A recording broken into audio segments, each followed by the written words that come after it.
Welcome to Citizens Dialogue. I am Cassie Tony, joined by our analyst, Kingso Jallo.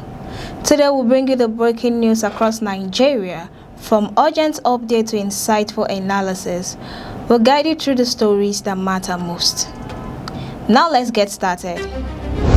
Cross River Lawmaker suspended over alleged domestic violence. Abducted NYSC member killed even after ransom paid. Obidient movement warns against threats to Peter Obi. We'll go on a short break now. When we return, we'll dive into the discussion. Stay with us.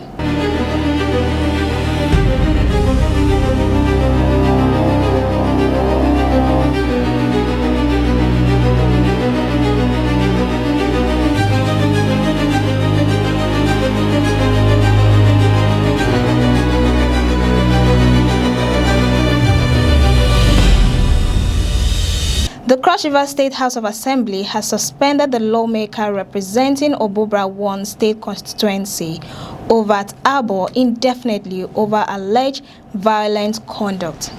While the Assembly did not disclose the exact nature of the incident, the legislator is accused of repeatedly assaulting his wife, reportedly linked to excessive drinking and frequent late-night outings. In a public statement issued on Friday, his wife, Glory Abo, urged the public to respect her privacy. She also alleged that some lawmakers' spouses, including the wife of the speaker, has misled her during the situation. In a statement, she said, "It's no doubt that some people had tried to paint the name of my family in bad light, but I stand here to vehemently debunk that view against my family and state it clear here that my husband and I are in peace with each other. Even though issues arose, we've been able to amicably resolve our differences. Like I said, this is my family, and no marriage is totally perfect.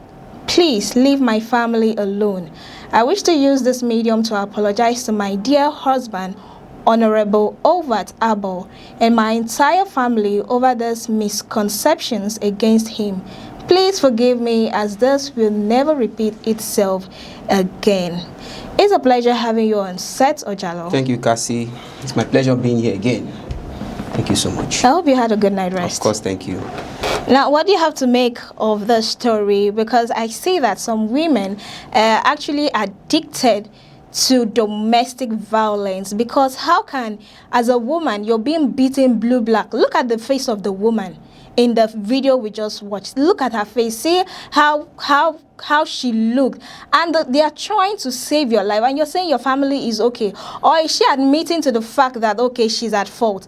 Because prior to this time, we've actually seen a post online that actually said that she cheated on her husband. She was accused of cheating on the husband. Meanwhile, the legislator said no, that the husband is being accused of excessive drinking and late night outing. So we don't know which we should take from here, because exactly, from the way she's apologizing, it seems she's guilty. Yeah, she's guilty. Guilty or not guilty is not the issue right now. We are talking about a domestic violence, which is also, as a government official, you've created a terrible misconduct that is even against the legislative, and this is someone who is representing a constituency and also a speaker. You understand? Looking at his misconduct, it's it's uncalled for, being being among high stakeholders.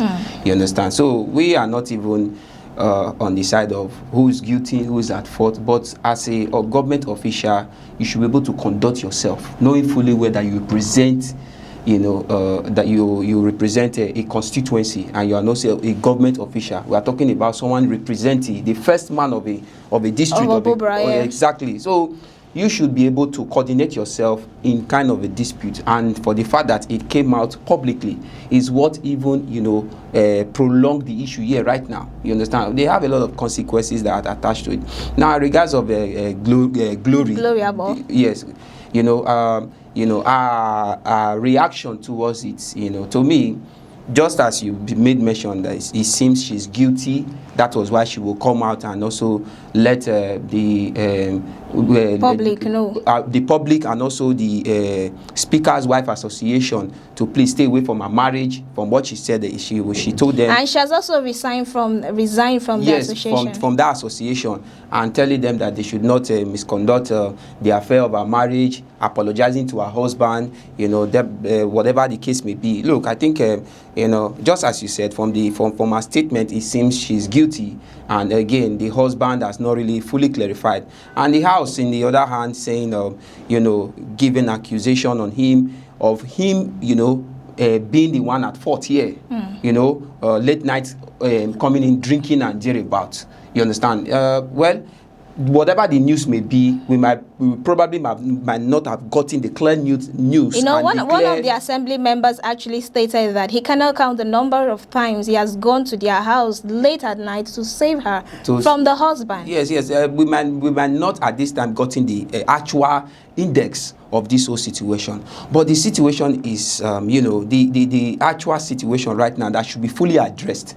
It's not the whatever argument between the two couples. I think those are family matters. But we are looking at a violence that is against the Constitution as a government officials. And I urge, he has been suspended. And I think that shouldn't be the only, punishment, given to him in this regard, because we could see the terrible molestation from the speaker. We could see how he really, really dealt with the woman. Or she's, to the extent she's not, recognized anymore, a normal physical look. It's, it's a kind of change of look, a change of, appearance, which definitely will bring to, the government's hearings on how consequences should be laid to him. Okay, now the less or few of them, which I have here, suspension and investigation. Yes. The legislature has, suspended him, and the investigation is still ongoing. But there should also be, I think, with this kind of act, such individual doesn't deserve to be in this kind of office. You understand? We are looking at someone who's representing a constituency, who's representing a community. You shouldn't. What good example are you showing to the indigenous people of that community? But he's been suspended indefinitely. Of course he has, but I don't think that should only be the persecution given to him. Now, in this regard, someone who takes this kind of violation, should be, given 1 year imprisonment and also 200,000 or both, if possible. You understand? Because to me, I find the Honorable Dixon absolutely guilty on this remark. He's absolutely guilty. So the adequate punishment and compensations should be raised on him for this misconduct, so that it will also sound a lesson to other members who secretly engage in this act. Because let's be honest, we are just looking at this one because it has been publicly violated. I bet you currently, Cassie, so many high stakeholders are involved in this violence continuously. Okay, looking at what happened in Auda day before yesterday concerning the girl who got beaten by the local government chairman. So they've been a secret, continuous act and they would from not our want high to stakeholders and political officers. You understand? And people, most times, it's been driven under the carpet. Some of them will not even speak up. That is what I'm saying. Some victims don't even speak up. They are like, like what this girl said on the press. She said her life is at stake. And there are also reports that the people in that community encourages her, have told her and her family to flee from the village for further damage. That is what we are facing here. That is what most Nigerians and citizens face in the hands of most prominent politicians, which should be thoroughly investigated, and there should be a probe reason against such. I'm calling the House of Senate to please give drastic punishment, and there should be a great consequences to any government official who are always violating the law, picking on innocent citizens, all because they are being given a government office to handle. They use that means to take advantage of people of less citizens. That is what we are seeing here. All right, away from that to the adoption that happened on the 9th of January in Sokoto State, bandits have reportedly killed NYSC corps member Musa Usman Abba, even after his family paid 10 million ransom for his release. Abba was adopted on January 9, 2026, while traveling to Sokoto State.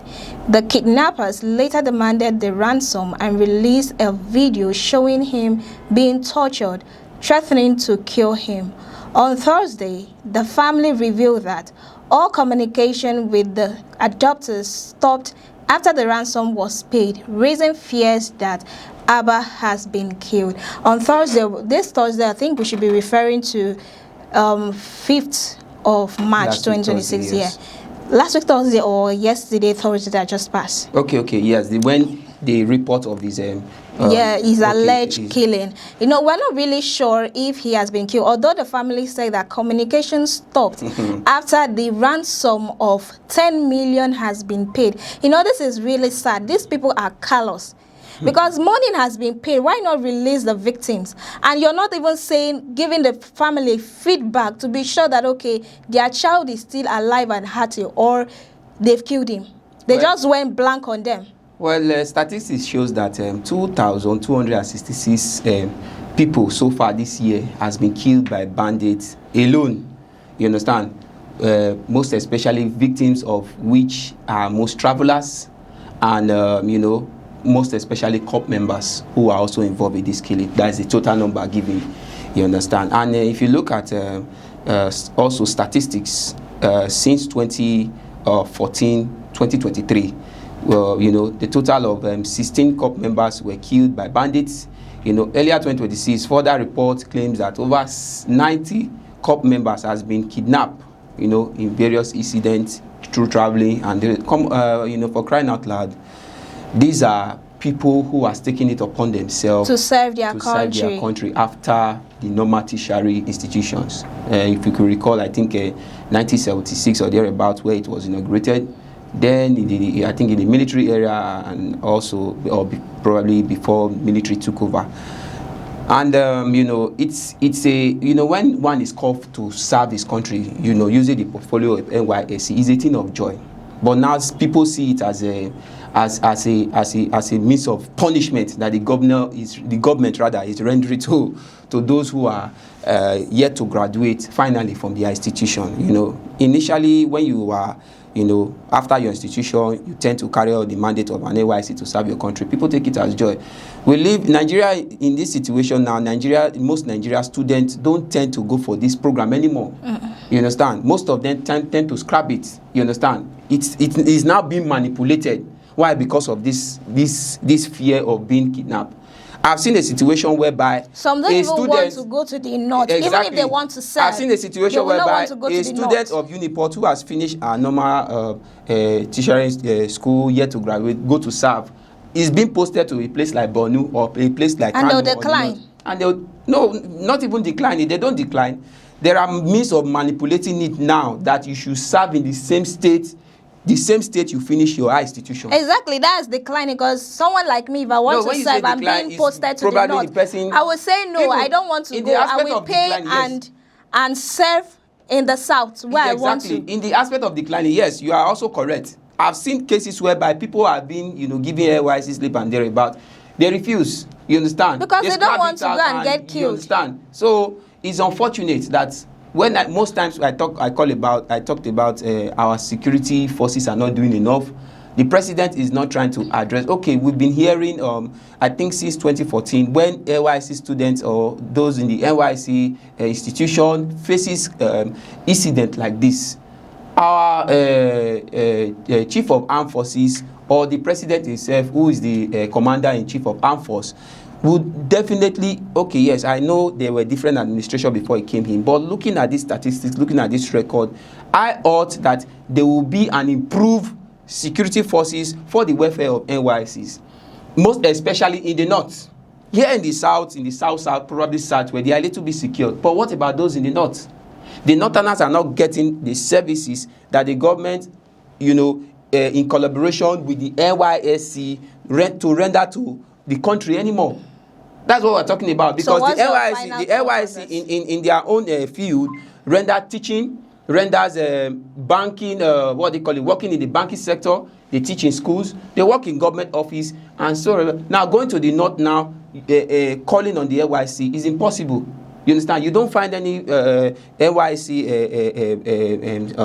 students or NYSC core members in those parts of the north again. So what's your final thought on this? My final thought is this.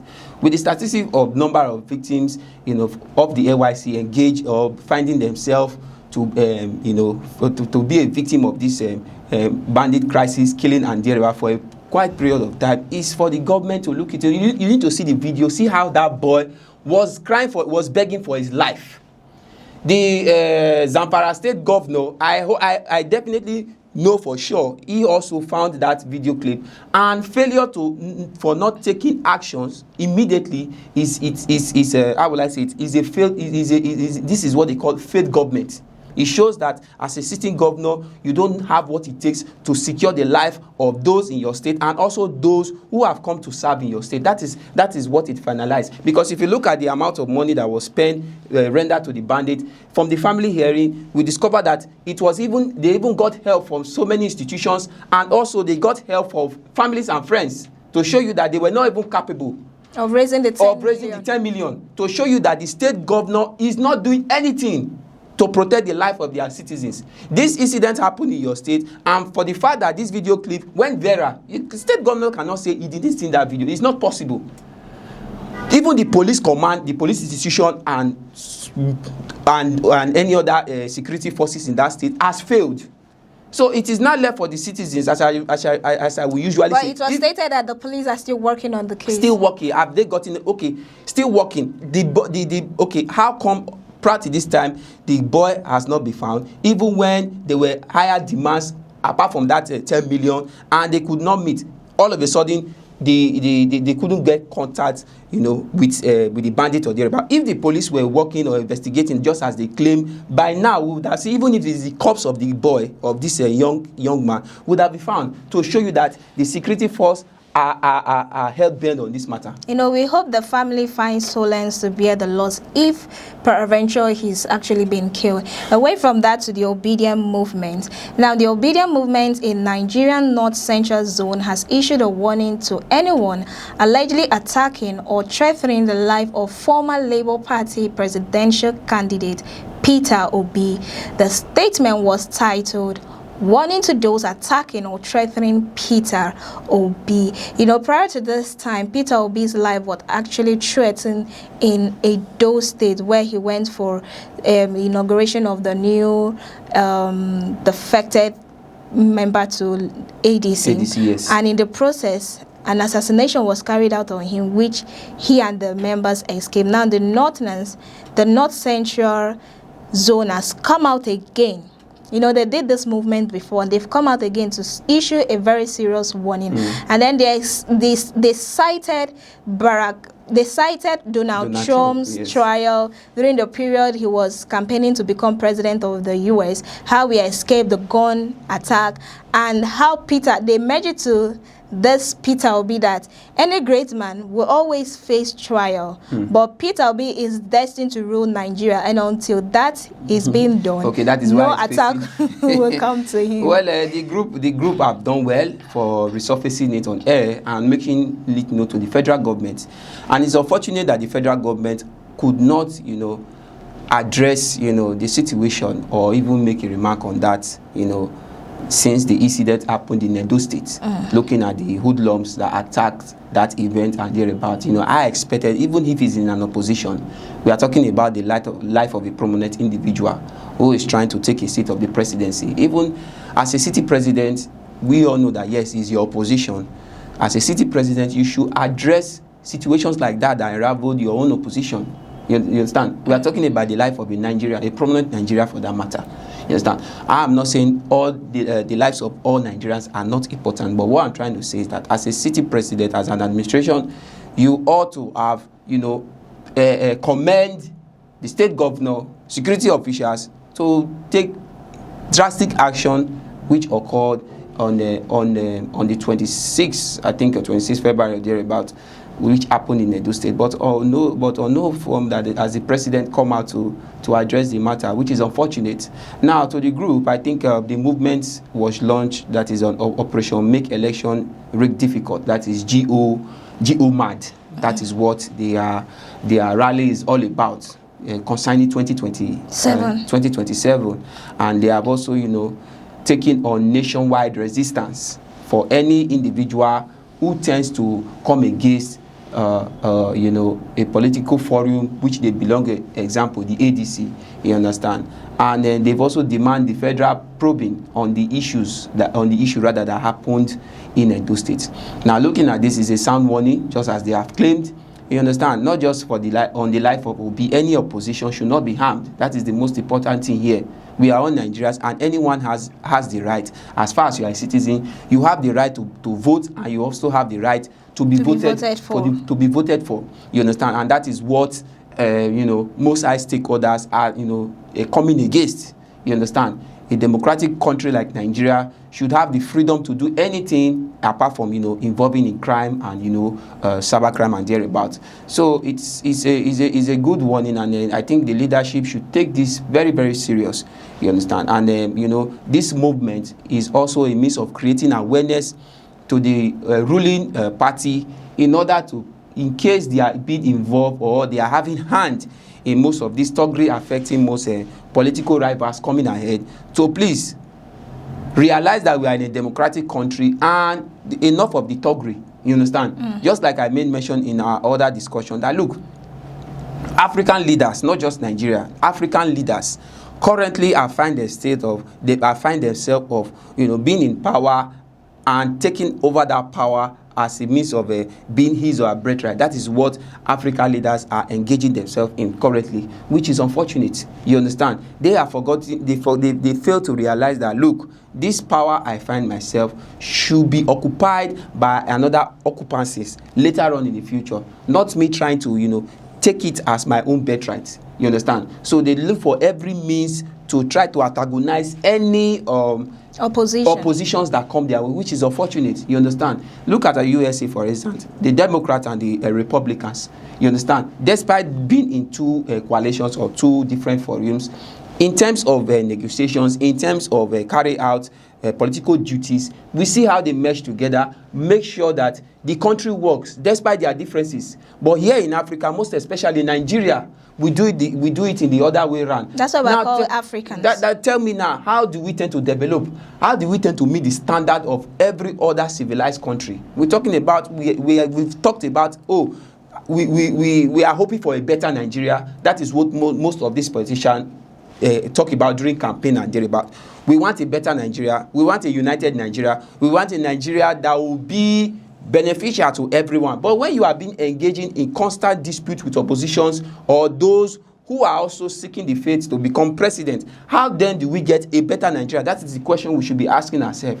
So I think I give kudos to the Obidient movement, and also to those who are in this forum, coming out in this verbal form and warning, and also calling for the active reformment of the federal intervention, also resisting those who are propagating oppositions in Nigeria. And I hope they hearken to this. And that's it for today's edition of Citizens Dialogue. Many thanks for joining us. Thank you, Cassie, for having me. Thank you so much. And to you, our viewers, for tuning in. I am Cassie Tony, reminding you to stay informed and stay ahead. Do well to join us for more breaking news across Nigeria. It is a bye for now.